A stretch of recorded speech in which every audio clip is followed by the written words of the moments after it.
A última semana no cenário de emulador de Free Fire foi pra lá de agitada. O conjunto de regras estabelecido pela Garena para chancelar os campeonatos desta modalidade pegou a comunidade de surpresa e foi alvo de grande polêmica. No último vídeo aqui no meu canal, nós debatemos sobre a decisão da Garena de estabelecer esse conjunto de regras. E disse o seguinte, que aquele regulamento muito mais fazia o cenário de emulador servir a Garena do que a Garena servir ao cenário de emulador de Free Fire. No vídeo de hoje eu vou inverter um pouco essa discussão e vou falar apenas sobre a modalidade. Por que será que com os números, o vulto, os grandes jogadores que tem, o cenário de emulador de Free Fire ainda não é considerado o top dos campeonatos de esportes aqui no Brasil, ficando atrás, por exemplo, de CBLOL, LBFF? Será mesmo que precisa de uma desenvolvedora por trás para ele ser chancelado desta maneira, não só pela comunidade, mas também pela imprensa?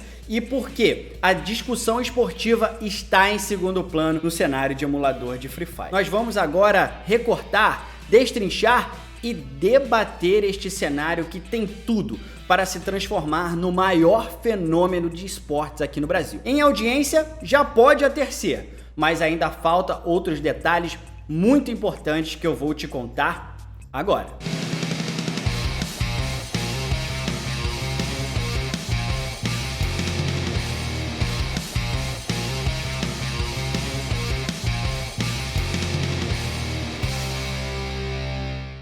E antes da gente começar o vídeo de hoje, eu quero vir aqui conversar com vocês. Mas antes, aquelas dicas de sempre. Se você gosta do meu canal e ainda não é inscrito, não perde tempo, se inscreve por aqui, porque isso é muito importante pra gente. Isso é uma espécie que a gente poderia dizer de uma gratidão de vocês para conosco, já que a gente consegue fazer com que o canal cresça cada vez mais, que atinja mais pessoas. E também eu sempre falo para você deixar o like nesse vídeo, porque isso faz com que o YouTube recomende mais as outras pessoas. É uma forma de vocês agradecerem pra gente o nosso trabalho e a gente fica super grato por aqui. Mas a conversa hoje é um pouquinho diferente. O meu canal passou uma marca importante. A gente chegou até o número 50 de vídeos publicados aqui no meu canal. Eu quero agradecer muito as pessoas que me acompanham desde lá de março, quando esse canal começou, ou até antes mesmo, já que estou há 5 anos no cenário de esportes eletrônicos. Quero agradecer demais a vocês e dizer que, ainda que a gente não tenha audiências vultuosas que nos coloquem entre os grandes canais de YouTube por aqui, eu fico muito feliz e muito satisfeito, porque esse é realmente um trabalho que me dá muito prazer de fazer há muito tempo. Ter esse contato direto com vocês, poder falar diretamente com vocês, um pouquinho diferente do Twitter, onde as pessoas me enxergam um pouco mais sério, mas aqui eu posso também fazer piadas com vocês, me divertir com os assuntos com vocês, ainda que na maior parte do tempo eu fale sério, porque eu acredito e entendo que o esporte eletrônico e a comunidade têm maturidade para discutir esse cenário de forma séria, clara, transparente, também trazendo os assuntos delicados, também trazendo os assuntos que são de alguma maneira divertidos também, trazendo as glórias dos times, dos brasileiros nos campeonatos lá fora. Então eu quero agradecer muito a vocês que me acompanham aqui no meu canal, já nesses 50 vídeos, então dá para maratonar bastante e não tenho dúvida também que no futuro a gente vai trazer formatos diferentes, como foi o Ranqueada na primeira temporada aqui no meu canal. Quem sabe a gente não reformule o Ranqueada, focando em jogos, que eu acho que é isso que vocês estão mais interessados, porque a comunidade Free Fire é a comunidade Free Fire, a comunidade do LoL é a comunidade do LoL e a comunidade do CS é a comunidade de CS. Então, claro, depois de fazer esse agradecimento aqui para vocês, já disse anteriormente que a gente depende muito de vocês, não só dando like, se inscrevendo no canal. Aqui na descrição deste vídeo também tem o meu clube de membros. Se você pode e quer fazer uma contribuição aqui com o meu canal, de R$5 você se torna membro e ajuda com que a gente leve cada vez mais esse conteúdo de esportes eletrônicos para vocês. Vocês sabem que sentar aqui nessa cadeira e falar com vocês, antes disso tem profissionais envolvidos, também tem o nosso tempo também na hora de formatar o roteiro, pensar os assuntos e tudo isso dá trabalho e claro, a gente gosta e depende muito da ajuda de vocês.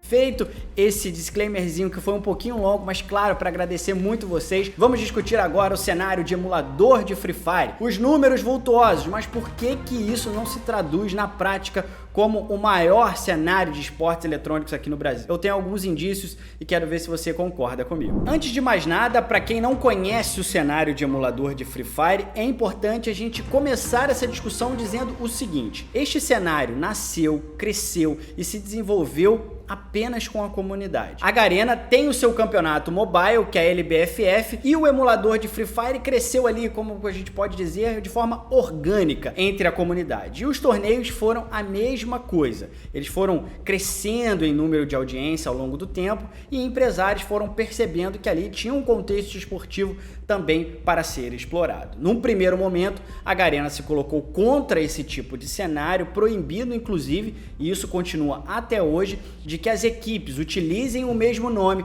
no cenário mobile e também no cenário emulador. Por isso que a gente vê em alguns casos equipes que também estão disputando a LBFF com nomes diferentes, o que pode confundir a pessoa que não acompanha o cenário de emulador ali todos os dias. Então, para a gente amarrar essa discussão, a gente tem que entender que o cenário de emulador de Free Fire, ele não está sob o guarda-chuva de nenhuma desenvolvedora. Apareceu a Garena agora, mas é um fruto da comunidade. E o que é mais interessante ainda, nesse contexto que a gente sempre está falando em empresas privadas, que a gente está sempre falando que a bola e o jogo têm um dono, você ver um cenário nascer, crescer e se desenvolver a partir apenas da comunidade e, claro, com a iniciativa de grandes empresários, fazendo grandes organizações e também outros empresários formatando os torneios, mas mesmo assim sem ter ali o espectro de uma desenvolvedora por trás, é muito interessante. Esta modalidade de emulador de Free Fire, que basicamente é poder jogar o jogo pelo computador, o que não é chancelado pela Garena, é assim nos últimos anos e foi crescendo em audiência, muito porque tinha grandes organizações por trás. A gente pode dizer hoje tranquilamente que os grandes nomes aí do cenário de emulador de Free Fire, por exemplo, a Tropa, que neste primeiro momento se desenvolveu no emulador e depois migrou para o mobile. Nós temos a Loud também, que tem a sua organização no cenário de emulador, o Fluxo também, que entrou recentemente, ou seja, a PEN também tem o seu time de emulador, ou seja, o cenário tradicional de esportes eletrônicos enxergou no cenário mobile um grande ambiente e isso foi se desenvolvendo ao longo dos tempos. O cenário de emulador tem outra característica bastante importante, mas aí é bastante semelhante também com o mobile. Os jogadores, além de serem potências esportivas e serem grandes jogadores no jogo propriamente dito, eles também são grandes fenômenos do ponto de vista de influenciadores, lives, etc. É o que acontece com o Bak, por exemplo, que é um grande jogador, mas também um grande streamer, que também acontece com outros influenciadores, principalmente da Loud. Agora a gente também tem o Luca anteriormente, que acabou fazendo essa migração para o time da Loud, ou seja, a gente tem essa característica entre os jogadores de Free Fire que no ambiente de gamer é uma super característica, você ser um grande jogador, mas também você ter uma capacidade de aglutinar uma audiência muito grande quando você está streamando, ou seja, está fora do ambiente esportivo. Essa junção de grandes influenciadores com grandes organizações se transformou num ambiente perfeito para o desenvolvimento do cenário de emulador de Free Fire até chegar nos torneios. E hoje nós já temos torneios importantes, como por exemplo a Liga LBR, a NFA, Copa Nobru também e outras iniciativas que são pontuais, às vezes campeonatos que aparecem em apenas uma edição, não tem ali um calendário esportivo, ela não é feita todo ano com frequência, mas também são campeonatos que atraem bastante a visibilidade do público. Ou seja, o cenário de emulador, ele do ponto de vista comercial, ele é super atrativo por conta da sua audiência. A gente tem que entender, neste ambiente digital, audiência é igual lucro, e é isso que as empresas estão buscando num primeiro momento. Então assim, a gente já tem um cenário que nasceu, cresceu e se desenvolveu, tem grandes jogadores, tem grandes audiências, tem grandes organizações, tem grandes torneios. Mas aí eu volto à pergunta inicial do meu vídeo. Por que será que com tudo isso, com todos os ingredientes que podem fazer um cenário esportivo se transformar em um grande cenário, por que ele ainda não é mainstream, entre aspas, muitas aspas aí, como o CBLOL, LBFF e outros torneios aqui no Brasil? E agora a gente vai começar a discutir quais são as falhas do cenário de emulador de Free Fire e o que ele pode fazer para talvez estourar essa bolha que ele está confinado. Claro que já é uma bolha gigante, já estourou muitas outras que estavam dentro dela, mas para estourar mais essa bolha e se tornar um campeonato de prestígio, como por exemplo o CBLOL e a LBFF, como eu falei anteriormente, e atraindo grandes patrocinadores, mesmo não estando sob o guarda-chuva de uma desenvolvedora, é preciso que a gente estabeleça alguns critérios e algumas narrativas que são básicas no ambiente esportivo. A primeira é calendário. todo o ambiente esportivo precisa estar claro para os jogadores, organizações e também comunidade. Aqui eu não vou chamar de torcedores porque no ambiente gamer a gente claramente se comunica como comunidade, mas entendam este termo como torcida ou fãs ou quem acompanha, enfim, para aglutinar todos esses pormenores eu vou chamar aqui de comunidade. É preciso estar claro para jogadores, times e comunidades qual é o calendário anual e ele precisa ser claro e mais do que isso precisa ser organizado. O que eu vejo no cenário de emulador de Free Fire são muitas competições acontecendo às vezes ao mesmo tempo, competições que estão sobrepostas umas às outras e é claro que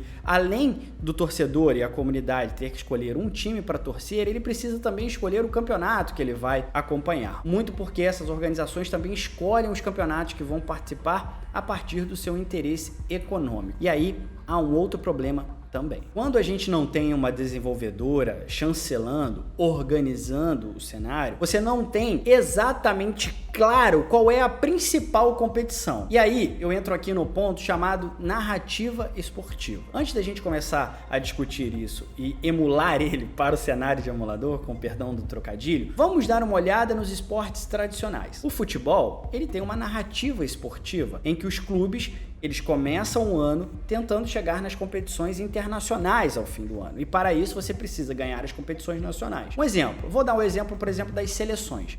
O grande objetivo das seleções é ganhar a Copa do Mundo. E isso é claro, é transparente, não só para os jogadores, só para as seleções e não só também para o torcedor. Ou seja, ganhar a Copa América nós até comemoramos, mas o que interessa mesmo é a Copa do Mundo. E para isso há um caminho que eu chamo de narrativa esportiva. Você tem lá as eliminatórias, você precisa passar as eliminatórias para chegar à Copa do Mundo, você precisa passar da primeira fase e também chegar até a decisão do torneio que acontece de 4 em 4 anos e isso você tem um caminho para chegar até lá. No caso das seleções é até mais fácil e rasteiro porque a Copa do Mundo é a grande narrativa. Mas, por exemplo, dos clubes aqui no Brasil, o grande objetivo é ganhar o Campeonato Internacional de Clubes, ou seja, um Mundial. E para isso você precisa vencer o Campeonato Brasileiro ou precisa vencer a Copa do Brasil e se classificar para a Libertadores. Logo em seguida de se classificar para a Libertadores, você precisa vencê-la e aí sim disputar o Campeonato Mundial. Então está claro para todo mundo quais são os grandes objetivos da temporada. E ainda que existam outros campeonatos, aqueles que são os principais e que fazem parte dessa narrativa esportiva estão claros. No cenário de emulador de Free Fire não há essa chancela.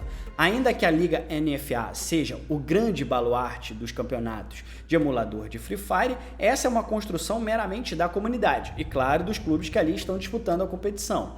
Uma competição ela é importante quanto mais clubes importantes ela consegue reunir. Mas isso é volúvel. Num ano pode ser a Liga NFA, no outro ano pode ser a Liga LBR. Claro que a gente viu essa construção ao longo dos tempos e a Liga NFA se manteve consolidadamente como o torneio mais importante. Mas você precisa de uma grande narrativa, né? Para que eu estou disputando a NFA? Para disputar um torneio internacional? A Liga NFA e a empresa também que gerencia este campeonato tem até torneios internacionais, mas a falta da desenvolvedora, e aqui eu nem estou dizendo que ela é indispensável, mas precisa ser pensado, já que não tem ela ali para chancelar a competição, não tem um grande torneio internacional, não tem um grande objetivo esportivo. A Liga NFA acaba, o campeão está ali, mas não há uma narrativa esportiva, que é muito importante. Veja só o exemplo do CBLOL.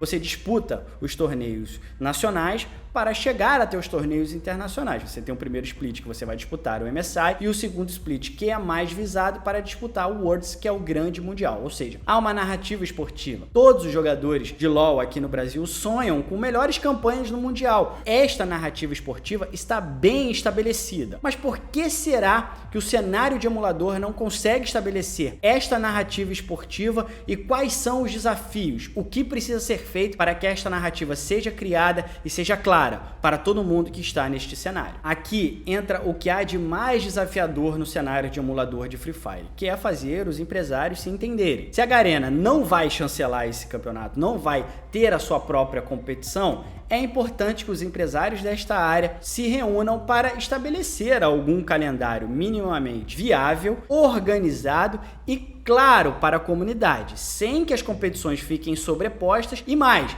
sem que elas disputem entre si. A gente tem outros exemplos no esporte também, como por exemplo o UFC, que é uma empresa que determina ali os rumos esportivos daquela modalidade, que é o MMA. Hoje até tem algumas empresas rivais, justamente porque os lutadores não estavam satisfeitos bastante com os critérios estabelecidos pelo UFC, mas é basicamente parecido com o que o Dana White faz no UFC. Mas aqui a gente precisa congregar os empresários, que eles sentem à mesma mesa e que eles estabeleçam um calendário viável, organizado e claro para os torcedores aqui no Brasil. Como, por exemplo, a gente pode ter ali, entre janeiro e fevereiro, o torneio A. Entre março e junho, que é o principal torneio, é o torneio B. E no final do ano a gente vai ter o torneio C ali, que as equipes possam disputar todos os torneios.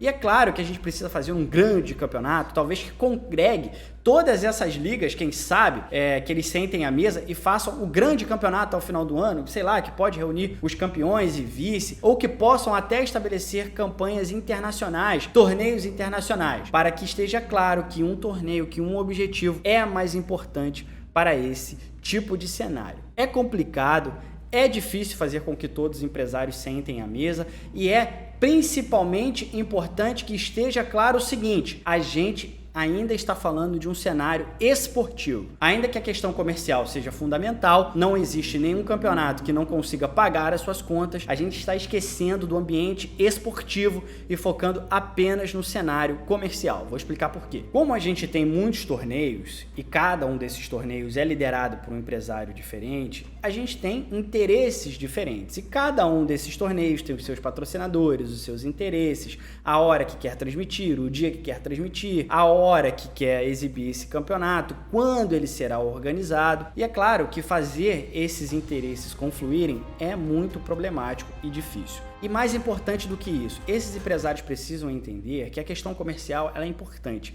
mas ela vai ser boostada quando um torneio ganhar também relevância esportiva. Vejo alguns torneios muito mais preocupados em fornecer mais imagem para a pessoa que está organizando o torneio do que propriamente oferecer os louros ao vencedor, que é o objetivo de toda a campanha esportiva. Então eu acho que nesse momento o cenário de emulador de Free Fire, muito porque a Garena está de olho e também está tentando fazer algumas regras, esse cenário precisa sentar à mesa todos os seus empresários, precisam discutir quais são os caminhos mais viáveis esportivamente, colocar um calendário claro na mesa, colocar regras claras na mesa que congreguem todos os campeonatos, ainda que sejam regras de transferência de jogadores, regras de conduta de cada time. A gente precisa ter um cenário uniforme aqui no Brasil. E para isso, a gente vai precisar que os empresários sentem à mesa para discutir quais são as regras básicas do cenário de emulador aqui no Brasil. O cenário de emulador não é como League of Legends, que tem a Riot Games por trás. O cenário de emulador de Free Fire não é o mobile deste jogo, que tem a Garena por trás estabelecendo as suas regras. Não é o cenário de Rainbow Six Siege, que tem a Ubisoft ali estabelecendo as suas regras. Então, neste cenário que ninguém é dono e todo mundo é dono ao mesmo tempo, a gente precisa sentar para estabelecer as melhores regras. Não é para cercear nenhuma organização, não é para limitar nenhuma organização, para deixar regras mais claras e principalmente que o objetivo esportivo seja o maior objetivo entre eles. Não tenho dúvida que isso também vai se traduzir no maior potencial econômico para o cenário de emulador de Free Fire, que já tem a faca e o queijo na mão. Tem ídolos, tem organizações, tem torneios fortes, não tem uma desenvolvedora para dizer as regras de forma vertical. Tudo isso pode ser debatido de forma democrática com todos sentados à mesa. Falta um pouquinho de organização. E depois que isso for estabelecido, eu não tenho dúvida que CBLOL, que LBFF, todos os outros cenários ficarão para trás. E mais, forçará a Garena a ter que sentar na mesa também. Num primeiro momento, para estabelecer as regras para o cenário de emulador de Free Fire, ela fez isso de forma vertical. Do alto do seu trono, disse quais eram as regras. E que, claro, isso também pegou mal dentro do seu bastidor, dentro da sua comunidade, dentro das suas organizações. Eu trouxe isso no meu último vídeo. Mas ela ainda se sente no poder de sentar no trono e ditar quais são as regras. Se o cenário de emulador for organizado o bastante, ele vai fazer com que a Garena não tenha outra opção a não ser sentar à mesa. E mais, sentar à mesa como um igual. como um igual a todo o resto da comunidade, organizações, jogadores e comunidade. É assim que eu enxergo. O cenário de emulador tem muito para dar certo, mas nesse momento tem um desafio da organização. Chegou aqui com todas as qualidades do seu cenário, mas para avançar vai precisar subir mais esse degrau, que é um desafio de agora. Não é um desafio que se impunha no mês passado, há 6 meses. É um desafio de agora. E a evolução é isso. É sempre mudanças, sempre adaptações para que o cenário continue a avançar. Muito bem, agora eu quero a sua opinião. Será mesmo que essa é uma ideia utópica ou viável? Será mesmo que os empresários, donos dessas organizações e também dos campeonatos vão sentar à mesa para estabelecer um calendário claro para o cenário de emulador de Free Fire? Essa é uma espécie até de carta aberta. Talvez eu até coloque isso aqui no título do vídeo. Vou decidir mais pra frente. Vamos ver se tá aqui embaixo mesmo. Uma carta aberta ao cenário de emulador de Free Fire. Quem sabe isso não faça estourar a bolha. É claro que o cenário já é muito rentável, é claro que todas as organizações já estão muito satisfeitas, mas crescer nunca é demais e ficam aqui as minhas dicas, porque eu acho que esse é o grande objetivo desse canal. E olha, você me segue lá nas redes sociais, só me achar como Xande Teixeira. A gente continua debatendo este e outros muitos assuntos por lá. Se inscreve aqui no canal, deixa o seu like nesse vídeo, mande pro seu amigo que gosta de emulador de Free Fire. Concordou, não concordou? Falou besteira, falou certo? Vamos debater o esporte eletrônico, mas para isso a gente depende de vocês, que vocês também disseminem o canal para os seus amigos e também para a comunidade de esportes eletrônicos, no grupo lá que você debate, no seu grupo de Discord, WhatsApp, de Telegram, seja lá aonde for. Vou deixar aqui algumas sugestões para vocês, inclusive o último vídeo que eu falei sobre o cenário de emulador com um conjunto de regras da Garena, mas tem muito para vocês maratonarem por aqui. Vejo vocês em uma outra oportunidade, um grande abraço e até lá!